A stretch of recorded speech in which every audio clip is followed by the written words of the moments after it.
সমস্যা হলো সহজে ঈমান পেয়ে গেছি তো, মুসলমানের ঘরে জন্ম হয়ে মুসলমান হয়ে গেছি তো, এজন্য ঈমান ইসলাম কি জিনিস সেটা আমরা মর্ম বুঝি না।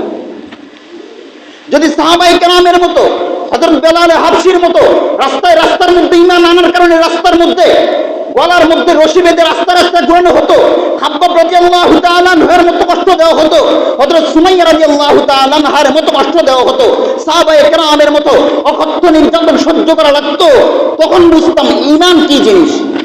তখন আমাদের বুঝে আসতো ইসলাম কি জিনিস। তখন আমাদের বুঝে আসতো বাপের ঘরে মুসলমানের ঘরে জন্মগ্রহণ করলে মুসলমান হওয়া যায় না।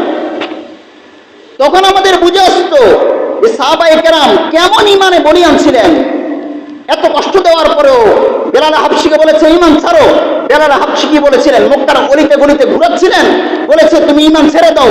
বেলাল হাবশি বলেছেন আহাদ আহাদ, আমার আল্লাহ একজন, আল্লাহ একজন। এত কষ্ট দেওয়ার পরেও ঈমান ছাড়েন নাই।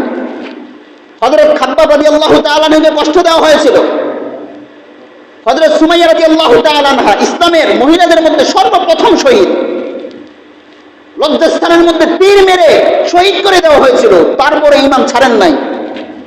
তারা কষ্ট পাওয়ার পরে মুসলমান হয়েছিলেন, তখন বুঝেছেন ঈমান কি জিনিস। আবু বকর সিদ্দিক রাদিয়াল্লাহু তাআলা আনহু মক্কার মধ্যে সম্ভ্রান্ত পরিবারের ছিলেন, নাম দাম ছিল, ঈমান আনার কারণে তাকেও কষ্ট সহ্য করতে হয়েছিল, ঈমান ছাড়েন নাই।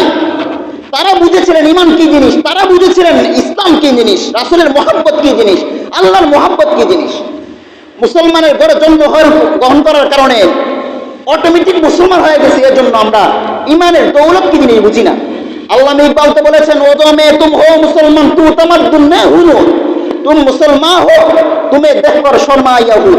আরে তুমি তো এমন মুসলমান, তোমাকে দেখে এখন ইহুদিরাও শরম পায়, ইহুদিরাও লজ্জা পায়। এ কি মুসলমান নাকি অন্য কিছু? মুসলমানিত্ব আমাদের মাঝে নাই।